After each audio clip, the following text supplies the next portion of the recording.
How close did Nazi Germany really come to breaking the Western Front in the winter of 1944? Closer than you have probably been told. Before we begin, hold on to 3 questions. This video answers every one of them. 1. What actually stopped Hitler's last great offensive, if it was not the famous last stand everyone remembers? 2. Did one small town really save the front? Or did the battle that mattered most happen on a frozen ridge almost no one can name? 3. Even in the best case, could this attack have changed the outcome of the war at all? Keep those 3 in mind, then watch them get answered one by one.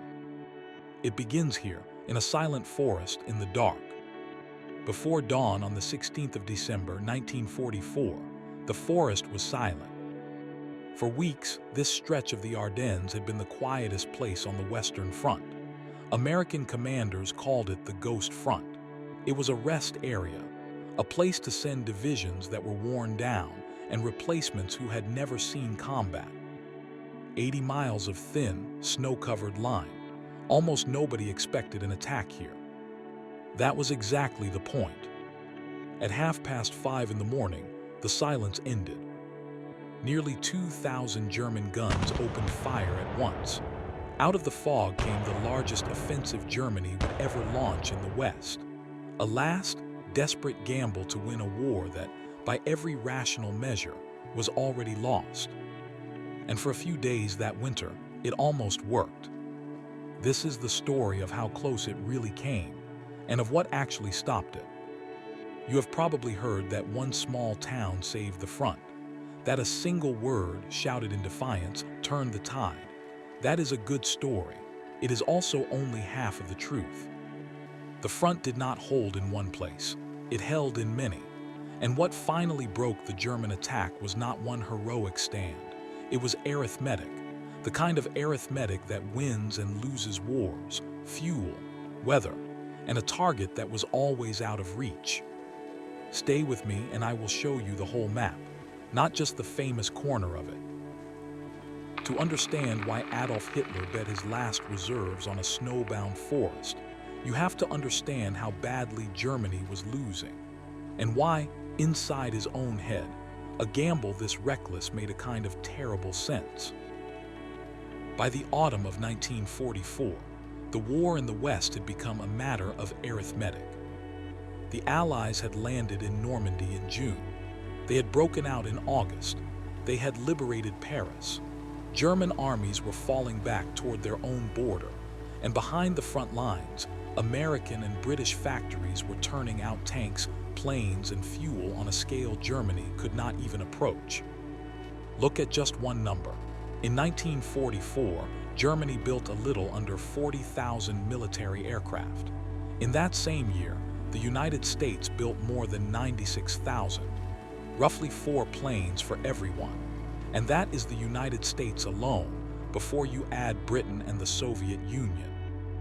It was the same story with tanks. By 1944, America had already outproduced Germany so completely that it was deliberately slowing its own tank production. It simply had more than it needed. And then there was fuel. This is the asymmetry that decides everything else. Allied bombers had spent the year hammering Germany's synthetic fuel plants. By the autumn, German fuel output had collapsed to a small fraction of what it had been. Meanwhile, the Allies had so much oil that they could afford to waste it. The vast majority of all the fuel the Allies burned came from American wells.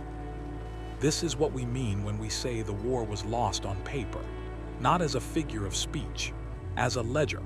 More planes, more tanks, more fuel, more men, and the factories to replace anything that was destroyed. So why attack it all? Here is where most retellings make Hitler look simply mad. He was not mad. He was cornered and he was gambling. The plan had a cold internal logic. The problem was never the shape of the idea. The problem was the means to carry it out. The goal was not to defeat the United States. Germany could not defeat the United States, and Hitler knew it. The goal was narrower and far more cunning. He wanted to split the Allied armies in two. He He would punch through the weak center of the line, drive northwest, and seize the great port of Antwerp. Antwerp was the funnel through which Allied supplies flowed into the continent. Take it, and 4 Allied armies would be cut off from their fuel, their ammunition, their food. Surround them, destroy them. And then Hitler believed the shock of such a defeat might crack the alliance itself. The Western powers might agree to a separate peace. And Germany could turn every remaining division east against the Soviet Union. That was the dream. Split the enemy, take the port, force a deal, save the Reich. And notice where he chose to strike. The Ardennes, the same wooded, hilly, supposedly impassable country through which German tanks had burst in 1940 to defeat France. That was not a coincidence that historians later noticed. The Germans chose it on purpose.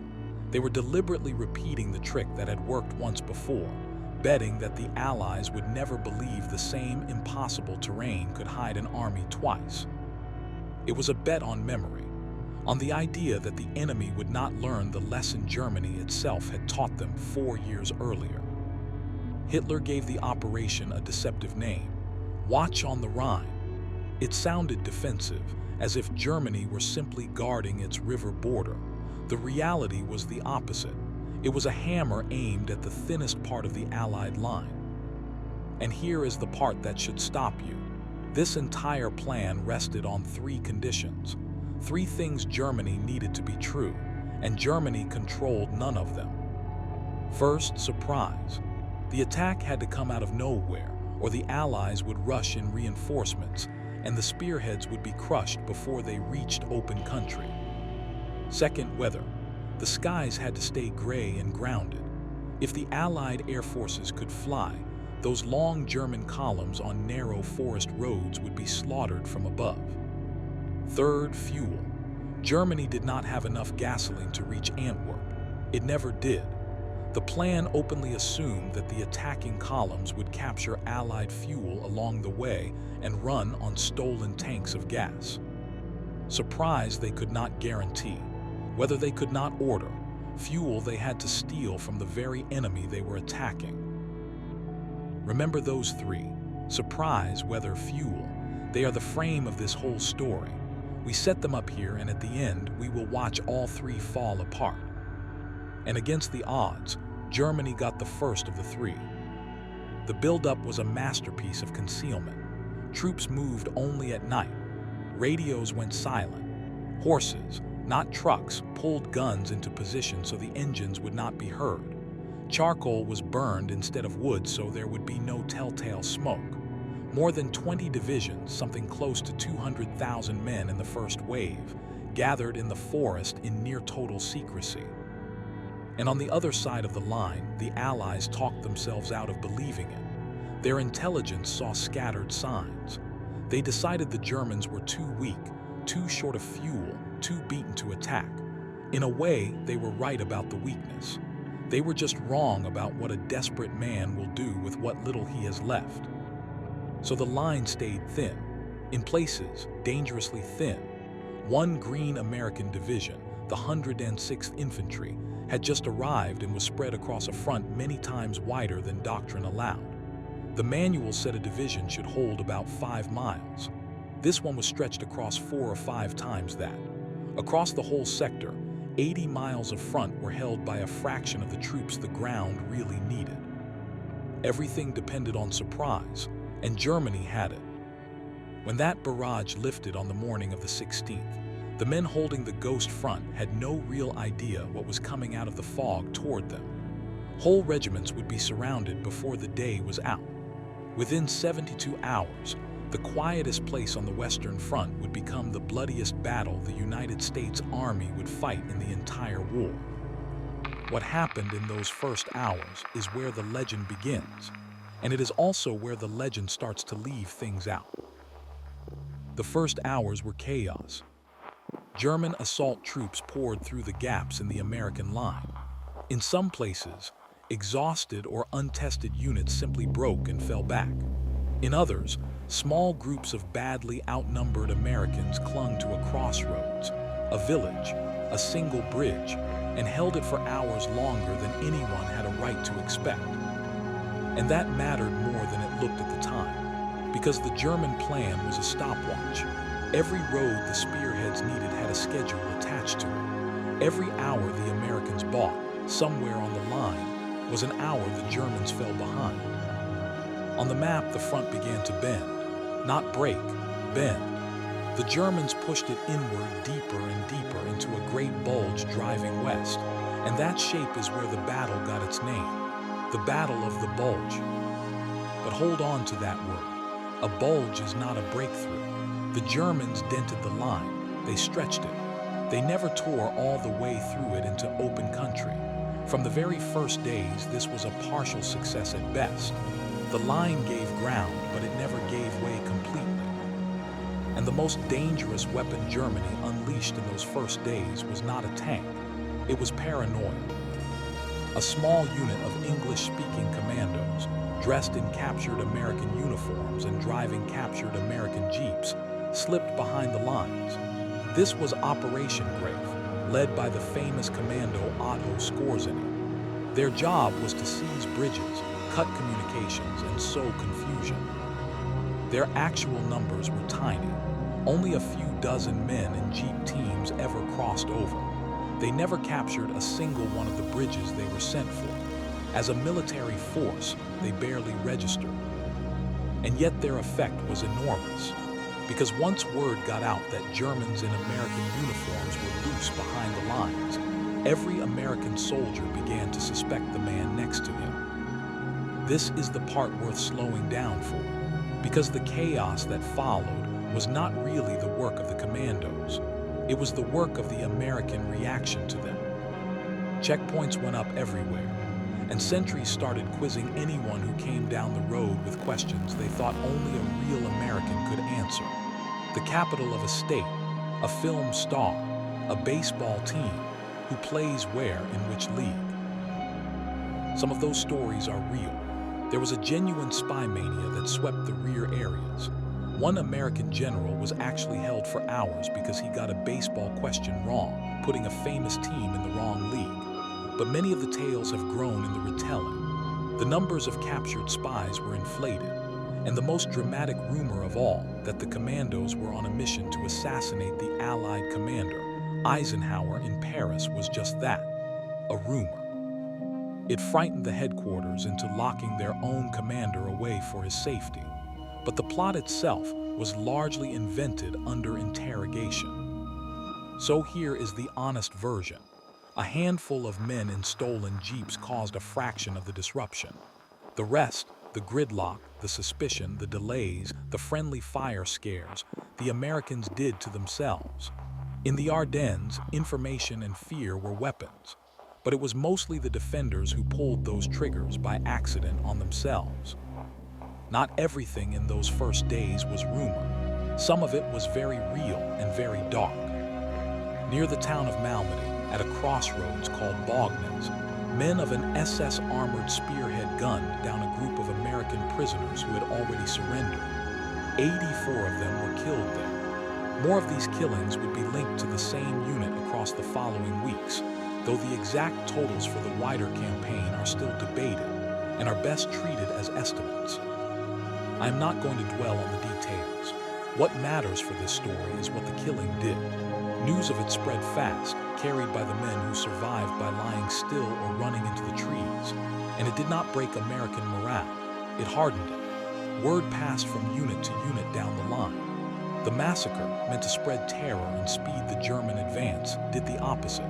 It stiffened the resolve of nearly every American who heard about it. It is a grim irony, and it points straight at the heart of this episode. The German plan kept producing the opposite of what it needed. It needed the Americans to crack. Again and again, the Americans dug in harder instead.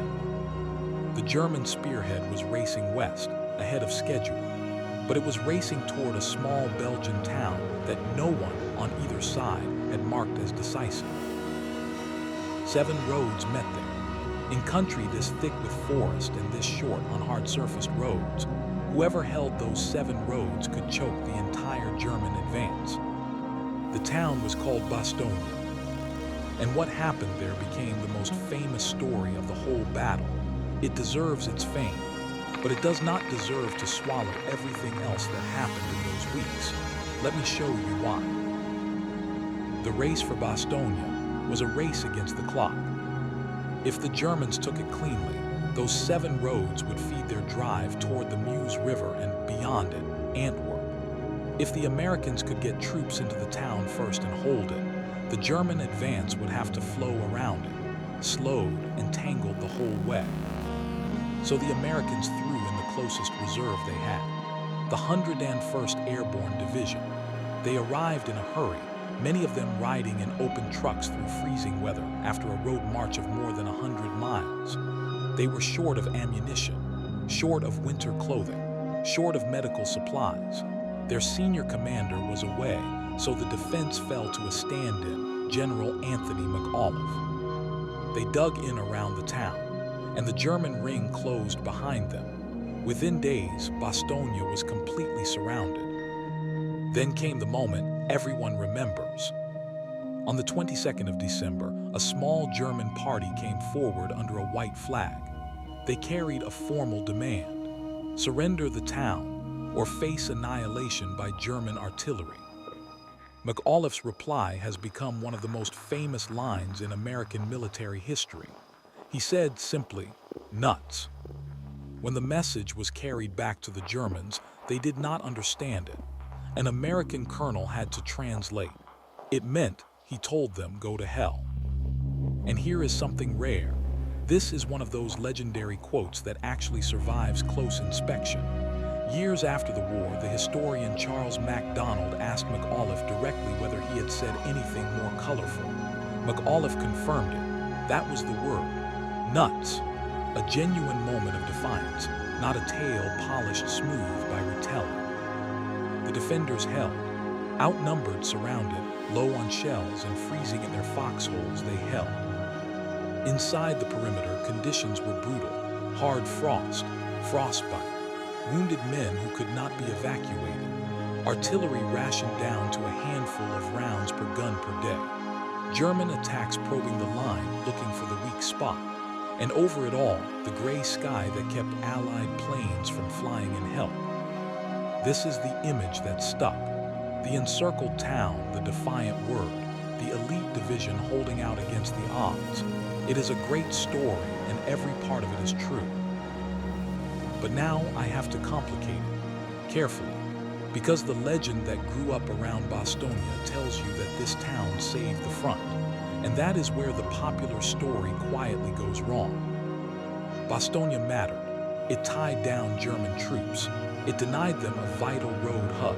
It threw sand into the gears of their timetable. All of that is real and important.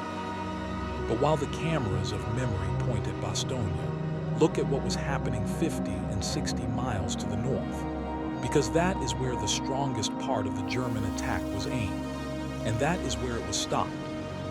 The most powerful German force in the offensive was a panzer army that was supposed to smash through the northern shoulder of the line and open the road to Antwerp. Standing in its way were 2 American infantry divisions on a low ridge near a village called Elsenborn. Ordinary divisions, no famous nickname, no surrounded glamour, just dug-in infantry and, above all, massed artillery.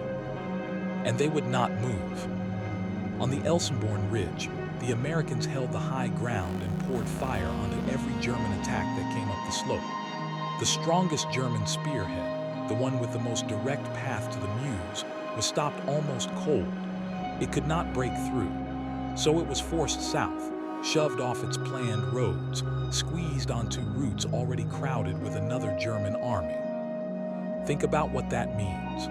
The single most dangerous German thrust of the entire offensive was defeated not at the famous town, but on a cold ridge that almost no one remembers, by divisions that never got a movie. Many serious historians now argue that Elsenborn Ridge, on the northern shoulder, was the most decisive action of the whole battle, more decisive, in the cold logic of the campaign, than Bastogne itself.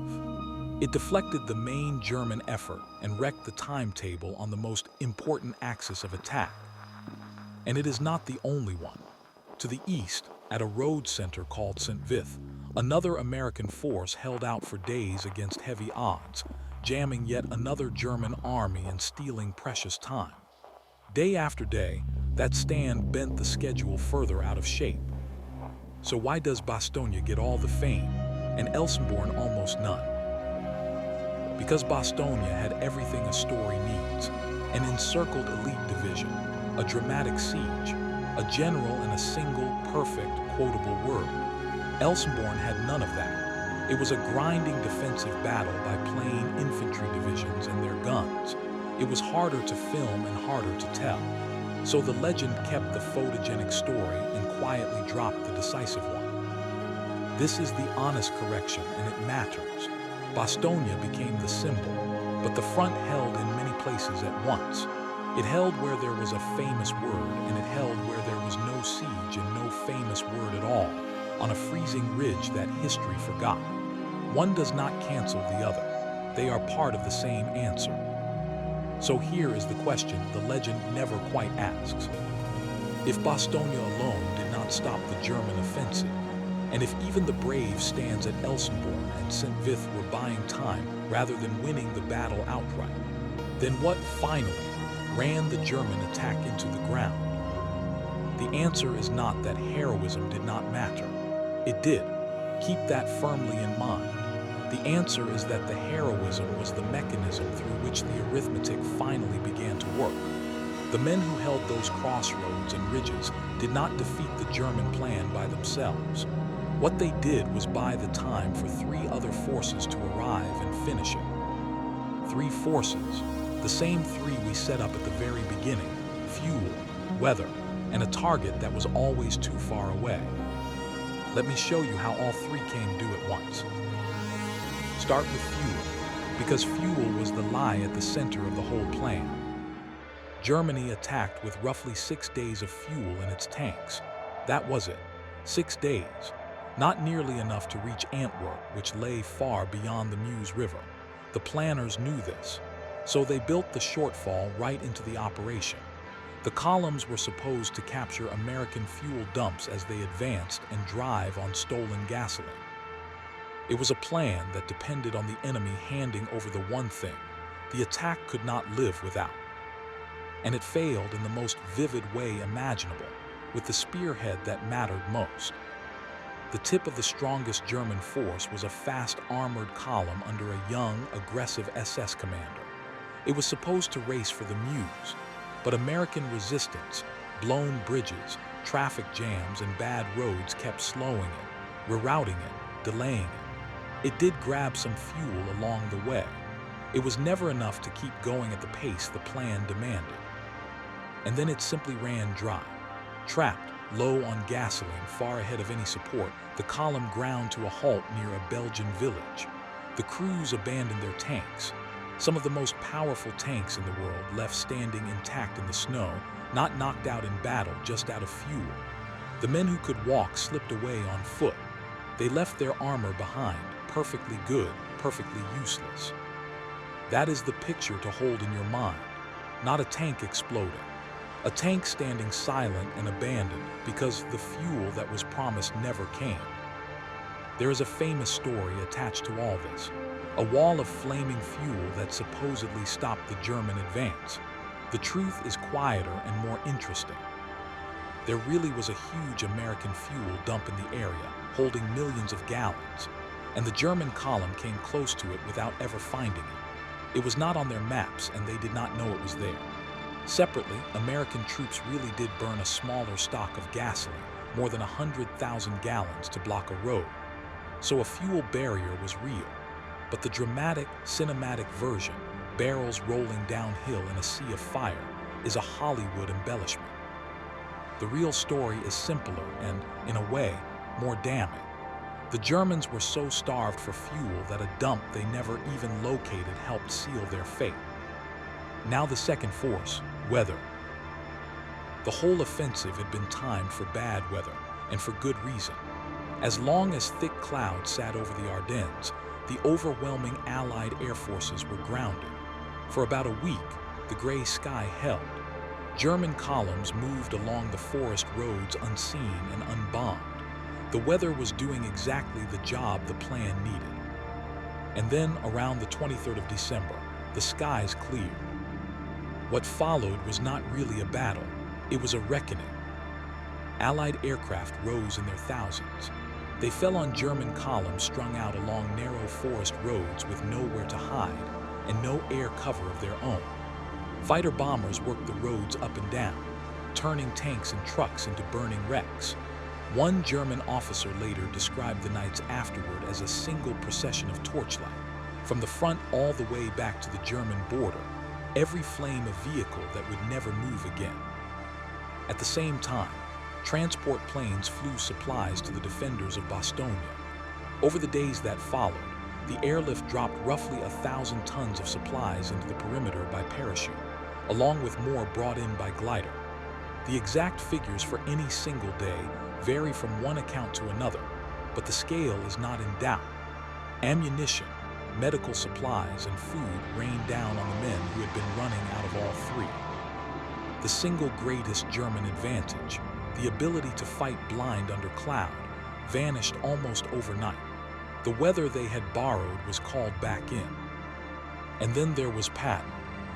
The relief of Bastogne is usually told as pure drama, the hard-charging general riding to the rescue.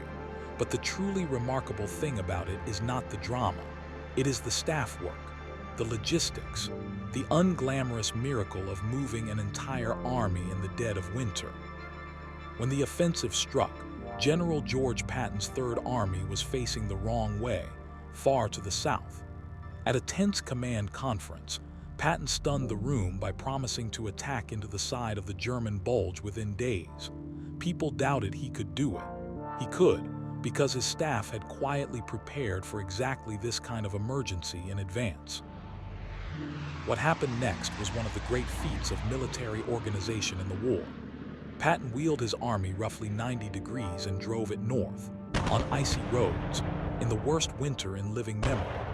His staff shifted tens of thousands of tons of supplies in a matter of days, moved tens of thousands of vehicles, restrung communication lines across the whole sector, and even distributed tons of new maps for ground the army had never planned to fight on. On the 26th of December, his lead tanks punched through to Bastogne from the south and broke the siege. The Hollywood version makes it an instant, heroic turn. The real version took a little longer and was far more impressive because the achievement was not the boast, it was the delivery. Now step back and look at the whole map at once. The German offensive did not fail at a single heroic last stand.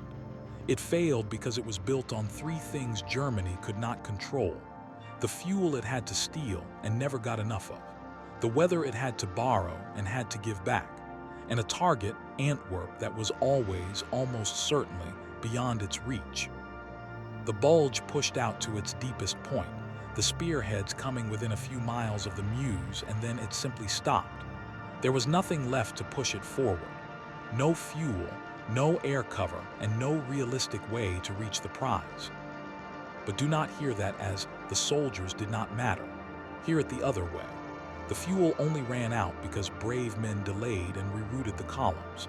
The weather only had time to turn because brave men slowed the advance long enough for the calendar to catch up.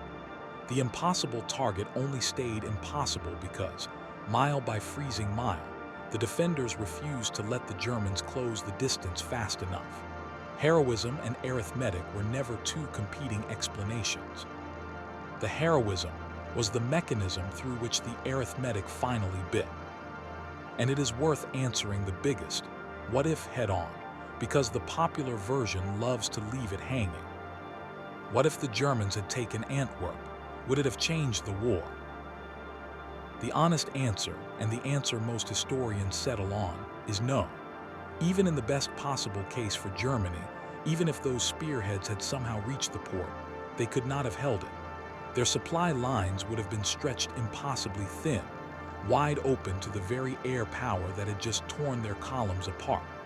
The Luftwaffe was, for all practical purposes, finished. And in the east, the Soviet Union was about to launch a massive offensive of its own, that would roll over German defenses already stripped bare to feed this gamble. Taking Antwerp would have changed the timing of the end. It would not have changed the end, and reaching Antwerp at all was never really on the table. This is the firmest ground in the whole story. Strategically, the offensive was doomed before the first gun fired. The danger in that first week was real, but it was operational danger, not a strategic chance. Coming close to the Meuse is not the same as being close to winning the war. By late January, the front had been pushed back roughly to where it started. On a map, it looked as if nothing had happened. The Bulge swelled, and then the line was squeezed flat again, back to the snow it had started from. But something decisive had happened, just not the thing Hitler intended. The cost was staggering on both sides. American losses were the heaviest of any single battle the United States fought in the entire war. By most accounts, somewhere between 75 and 90,000 American casualties, including around 19,000 killed. German losses are harder to pin down and are best given as a range, but most estimates put them somewhere between 80 and 100,000. Numbers that large stopped being numbers. Each one was a man in the snow. But here is the difference that decided everything. The Americans could replace their losses. Germany could not. Every tank left abandoned in the snow, every plane shot down, every experienced soldier killed or captured, came out of a reserve that Germany would never rebuild. Hitler had taken the last great mobile force he had in the West, the divisions he might have used to defend the Rhine, and spent them on a forest road to a port he was never going to reach. So let me give you the real meaning of that word from the cold open: almost. We remember the Ardennes as the moment Germany almost won the war in the West, but that is the popular version and it has it backwards. This was not the moment Germany came close to winning. This was the moment Germany finally, definitively lost. It threw its last reserves into one desperate swing, missed, and had nothing left to swing again. The popular idea that Germany almost won here is the real outlier. The arithmetic had always pointed one way.